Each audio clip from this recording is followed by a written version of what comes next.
China के साथ जो स्टैंड ऑफ हुआ, इस पे आपने देखा कि इंडिया ने बड़ा सब्र और तहम्मुल से, इवन वेस्टर्न जर्नल्स भी रिपोर्ट करने लगे थे, आपके अपने इंडियन जर्नल्स भी रिपोर्ट करने लगे थे, कांग्रेस ड्रामे, लद्दाख में क्या हो रहा है, कहाँ तक फौजें पहुँच गई चाइना की, हमें बताया जाए, इंडियन गवर्नमेंट खामोश क्यों है, क्यों जवाब नहीं दे रही। ताने मारने वाले अरफा राना के, ये तो चाइना है, पाकिस्तान थोड़ी है, पाकिस्तान को तो धमकियाँ देते हैं, चाइना से आगे तो ये है वो है, इस तरह के। इसके बावजूद इंडिया ने ना उधर ज़्यादा वो किया, क्यों कि इंडियन सरकार को पता है कि LOC और LAC दोनों पे कोशिश हो रही है, एक प्रोवोकेशन है कि जंग छेड़ी जाए। जंग हर सूरत में इस वक्त चाइना और पाकिस्तान के मफाद में है, जो मैं पहले कई वीडियोस में बताता रहा हूँ तफसील से कि क्यों। पाकिस्तान तो इस वक्त तो ये जो सारे ड्रामे कर रहा है, वो भी मेरा अगला पॉइंट, अगली वीडियो का पॉइंट है, जो बजट है पाकिस्तान का। बजट हर साल आप देख लें, ये मई का महीना होता है ना, ये टफ होता है, LOC पे भरपूर बमबारी हो रही होती है, और पाकिस्तान में 2-3 बम धमाके, जैसे कल रावलपिंडी में हो गया बम धमाका, ये सब चीज़ें होंगी। बलूचिस्तान में 2 फौजी मारे जाएंगे, क्यों कि वो ऑपरेशन इतना तेज़ कर देते हैं, फिर बलोच रिटेलिएट करते हैं। जैसे कि अभी एक वीडियो वायरल हो रही है जिसमें बलोचों ने चेक पोस्टें वगैरह तोड़ती हैं, सिविलियंस ने, कोई उसमें ये तो नहीं था ना हथियार उठाए हुए, तब सिविलियंस अपने हाथों से फौजियों को भागने पे। ऐसी चीज़ों को इस मौके पे करके बजट में अपना बढ़ावा लाने के लिए, ताकि इंडिया दुश्मन है, देखो ये हो रहा है वो हो रहा है, उधर अफ़गानिस्तान बॉर्डर पे हिलजुल ज़्यादा हो जाएगी, और ये सब चीज़ें चलती रहती हैं।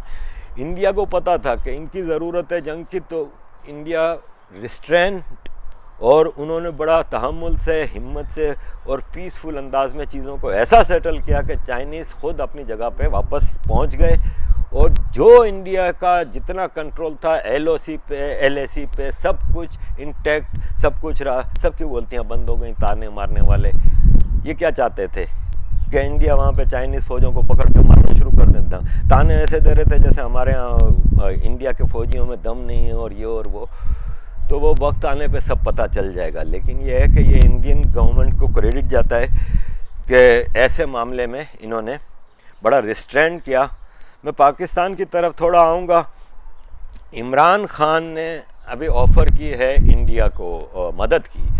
इससे बड़ा जोक तो मेरा ख्याल है इमरान खान ने खुद 1.5 साल में नहीं मारा होगा जो अभी इसने मारा है, कि वो उसकी रिकॉर्ड पे मौजूद हैं चीज़ें। शुरू दिन से 5 महीने से, जब से कोरोना आया है फरवरी मार्च से, ये दुनिया के आगे रो रहा है, चिल्ला रहा है कि हमारे पास पैसे नहीं है, हमारी मदद करो। तो अब ये मोदी जी को और इंडियंस को मदद की ऑफर करके एक नया कटोरा हाथ में पकड़ना चाह रहा है कि मैं इंडियनों के लिए मुझे मदद करो, मैं इंडियनों को पैसे पहुँचा रहा हूँ। ये वो प्रधानमंत्री कह रहा है जिसकी अपनी क्या बाजा बजा हुआ है इनका। कोरोना इस तेज़ी से फैल रहा है कि बता नहीं सकता। Ex prime minister Khaqan Abbasi और ये यूसुफ रज़ा गिलानी मिनिस्टर, शहबाज शरीफ चीफ मिनिस्टर, शेख रशीद जिसका नाम लो, या स्पीकर नेशनल असेंबली जिसका नाम लो कोरोना में मरा हुआ है। जिसको देखो तो अबरारुल हक, सेलिब्रिटी सारे कोरोना में, घर घर में कोरोना पहुंच गया है। ये इतने बदबख्त लोग हैं कि इन्होंने पाकिस्तान, 22 करोड़ पाकिस्तानियों की ज़िंदगी से ये खेल रहे हैं। पेट्रोल, ये हालत ये है कि जगह जगह झगड़े हो रहे हैं पेट्रोल के लिए।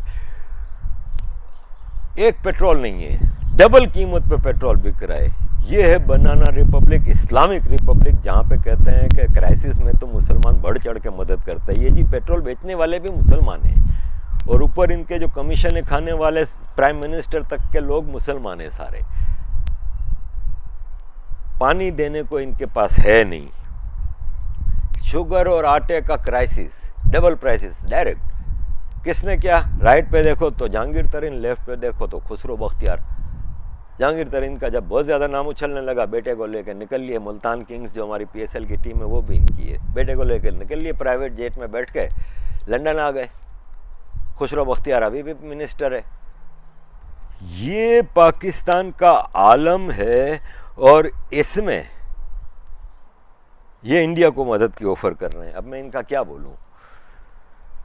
बजट के हवाले से मैं तफसील से आऊँगा डिटेल में। सिर्फ इतना बता दूं कि फौजियों का जो बजट है ना, वो civilian infrastructure, health, education, water resources, जितना ये सिविलियन और डेवलपमेंट बजट है उसको मिला लें तो फौजी बजट उससे डबल से भी ज़्यादा है। इस पे डिटेल में मैं अपने उसमें आऊँगा। ग़ज़वा हिंद को जो प्रमोट किया जा रहा है पाकिस्तान में, डबल मकसद। एक तो बजट का मैंने आपको बताया कि बजट में बढ़ावा होता है, और बजट में बढ़ावा भी इसलिए चाहिए कि जंग तो इन्होंने नहीं करनी होती, प्रॉक्सियाँ लड़नी होती हैं, तो प्रॉक्सी में पैसे चाहिए होते हैं ना, और जिसका कोई अकाउंटेबिलिटी नहीं होती। रिकॉर्ड उठा कर दिखा दें 72 साल में, अगर फौजियों ने कभी अपना हिसाब किताब दिया हो कि इन्होंने बजट कहाँ कहाँ किस तरह खर्च किया, या ये जो मिसाइल के टीन के डब्बे हमें दिखाते हैं, इसके अंदर इन्होंने कितने जो मिलियन ऑफ डॉलर के वो होते हैं, तो ये सब बजट का हो गया एक। तो दूसरा, आगे वही स्वामी जी वाली बात के इंडिया में तैयारियां हो रही हैं, बड़ा ज़बरदस्त तैयारियां हो रही हैं, और आई एम श्योर कि हुकूमत, गवर्नमेंट ऑफ इंडिया इन चीज़ों पे वर्क कर रही है। जिस तरह बॉर्डर्स पे इन्होंने रिस्ट्रेन का मुजाहरा किया, डिप्लोमेटिक लेवल पे भी काफ़ी हद तक रिस्ट्रेन चल रहा है, which I think can not good. Diplomatic level पे अब एग्रेसिवली आगे आना होगा और चीज़ों को वो करना होगा। प्रॉक्सियों की तैयारी है, बॉर्डर को तो काफ़ी हद तक सिक्योर कर रहे हैं आपके जवान, और रोज़ की बुनियाद पे खबरें आती हैं कि आज 3 मार दिया, 4 टेररिस्ट मार दिया, आज इतना इन्फिल्ट्रेशन रोकी गई।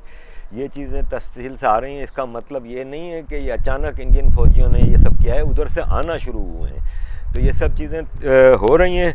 जैद हामिद टाइप के लोग बड़े एक्टिव हैं, वीडियो लगा रहे हैं कि ग़ज़वा हिंद शुरू हो चुका है, तैयारियां करें, अपनी एक्सरसाइज की वीडियो। और ये तो पुरानी इसकी आदत है, आई नो इसकी मैं पुराना, इस वक्त वापस वो इन चीज़ों को नाम ऊपर देता है कि ग़ज़वा हिंद के सिलसिले की तैयारियों में ये आम पाकिस्तानी मदरसा में जो पढ़े हुए हैं, इनको आप अंडर एस्टिमेट नहीं कर सकते। ये जो मौलाना फजलुर रहमान है, वो कराची जैसे शहर में 25,000 50,000 आदमी 2 घंटे के नोटिस पे जमा कर लेते हैं। इनके मदरसे इतने हैं, खाली बन्नौरी टाउन गुरु मंदिर पे 10,000 आदमी मदरसे में इनका वो पढ़ रहा है। जहाँ पे मैं मेयर था, मैंने पहले एक वीडियो में बताया है, बाहर से इतनी छोटी सी मस्जिद लगती थी, अंदर तो बिल्डिंगों के कंपाउंड बने हुए हैं, कमरे में 4-4 स्टूडेंट रह रहे हैं। दुनिया जहाँ के, north Africa, central Africa, Sri Lanka, India, इधर उधर बांग्लादेश, सब जहाँ के स्टूडेंट्स, बन्नौरी टाउन 10,000 स्टूडेंट एक वक्त में आपको मिलेगा। तो इन लोगों को आप अंडर एस्टिमेट ना करें जब ये ग़ज़वा हिंद की बात करते हैं, और ये ऐसे लोगों की मेंटली प्रिपरेशन होती है। ये चीज़ें हो रही हैं। आप दूसरी तरफ सिंथिया के हवाले से अगली वीडियो में बताता हूँ, क्योंकि it's a very controversial case. Bajwa चले गए अभी अफ़गानिस्तान, हर चीज़ बाजवा कर रहा है, हर चीज़ फौजी कर रहा है। बाजवा भी, मतलब बाजवा वो गया था, आसिम बाजवा नहीं, Qamar Bajwa chief of army staff किया था। आसिम बाजवा को ज़्यादातर इमरान खान के ऊपर बिठाया गया है, वो होता है ना कंट्रोलर। गेम खेल रहे हैं ना बाजवा साहब, तो एक रिमोट कंट्रोल आसिम बाजवा के हाथ में है। Imran Khan is the game, वो जो गेम के अंदर जो एक प्लेयर होता है, जो वो इमरान खान है, उसको कंट्रोल ये दोनों कर रहे हैं, 2 कंट्रोल हैं इनके। तो बाजवा साहब चले गए अफ़गानिस्तान, कोई सिविलियन वो नहीं। अफ़गान सदर ने भी उनको बड़ा अच्छा जवाब दिया। जब वो मीटिंग हो रही थी तो इस कमरे के सबसे आखिरी कोने में अपने आर्मी चीफ को बिठाया, कमर बाजवा को बताने के लिए कि फौजियों का रोल उधर होता है, तुम्हारे साथ कोई सिविलियन क्यों नहीं है। ये है लेवल बनाना रिपब्लिक का, और इसमें सबको पकड़ के मुट्ठी में बांध के रखा हुआ है, एक से एक। कोई जर्नलिस्ट नहीं बोल सकता इनके खिलाफ। लेवल ऑफ बूट लिकिंग, ये लिकिंग भी मुझे अंग्रेज़ी भी मेरी बेटी ठीक करती है। उस दिन मैंने एक वीडियो में लाइकिंग बोल दिया था तो वो हंस रही थी, कहती है पापा लिकिंग होता है। तो एनीवे, तो ये बूट चाटने में भी नंबर 1 है कामरान खान। देख लें, ट्वीट कर रहे हैं कि अल्लाह ने ऐसा आर्मी चीफ दिया है जो फ़ोन करके पॉलिटिशियंस की खैरियत दरियाफ्त कर रहा है कि आपको कोरोना हो गए, तबीयत ठीक है, अल्लाह ऐसे आर्मी चीफ को और ऐसे इदारे को महफूज रखे। ये कामरान खान पाकिस्तान के टॉप जर्नलिस्ट एंकर हैं, सिर्फ बूट चाटना है। बूट चाटना इस बेहतर है ना, बूट चाटने वालों के लिए जगह है इस मुल्क में। आगे मैं अगली वीडियो पे आता हूँ, ये काफ़ी लंबी हो गई है, फिर मुझे ये आज की तारीख में चढ़ानी है ताकि ये कि आप लोग फिर नाराज़ ना हों मेरे से। कल मेहता साहब का एक प्रोग्राम हमने रिकॉर्ड किया था पिछले हफ्ते, तो उसको शायद रिलीज़ कर रहे हैं। बहुत अच्छा प्रोग्राम था जिसमें अमजद मिर्ज़ा साहब कश्मीरी POK से, और चाइना में इन्होंने एमए किया है शायद, और फिर अब ग्लासगो में एग्ज़ाइल में हैं, क्योंकि वो वापस पाकिस्तान गए थे, लेकिन वहाँ पे उनको उनके ख़यालात की वजह से, जैसे हम लोगों को छोड़ना पड़ा ऐसे उनको भी मुल्क छोड़ना पड़ा। तो वो ग्लासगो में रहते हैं, वो थे इस प्रोग्राम में। डेविड वैंस थे, फ्रांसवा थे। तो काफ़ी अच्छा प्रोग्राम है, एकेडमिक प्रोग्राम होता है। कल वो रिलीज़ होगा और आगे मैं वापस थोड़ी देर में ये रिलीज़ करके, ये अपलोड करके अगली वीडियो बनाता हूँ जिसमें तफसील से, और फिर उसमें सही से एडिटिंग करूँगा। तो आप लोगों का जो सपोर्ट है वो मोटिवेट करता है भाई, तो हिम्मत होती है। वरना ये होता है कि फिर थक जाता हूँ तो फिर कहता हूँ कि छोड़ो यार, अब जो स्लोली चल रहे थे उसी तरह चलो, क्यों आगे बढ़ रहे हो। लेकिन बहरहाल मैं कोशिश कर रहा हूँ, वंस लॉकडाउन खुल जाता है तो मैं बैठ के ये चीज़ें सॉल्व कर लूँ, तो प्रॉपरली एक प्रोग्राम तरीके का और कुछ कर सकेंगे तो करेंगे।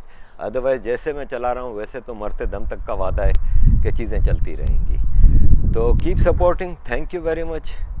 एक और चीज़ शेयर करना चाहूँगा लिमिटेड हद तक के, हम जो ये काम करते हैं ना उसमें तकलीफ़ें बहुत होती हैं। ज़रूरी नहीं कि आपको आके 4 पाकिस्तानी हमला कर देते हैं या आपको कोई धमकी दे देता है, या बैक होम कोई कई तरीके होते हैं तंग करने के, वो भी हम फेस कर रहे हैं। और मैनेजिंग आज से नहीं, 25 साल से ये फेस कर रहे हैं और मैनेज कर रहे हैं। तो अब तो आप यूँ समझ लें कि अब तो ये चीज़ जा ही नहीं सकती। तो ये सफ़र तो जारी रहेगा, जैसे तैसे चलता है, जैसे चला सकते हैं चलाएंगे। Thank you very much. और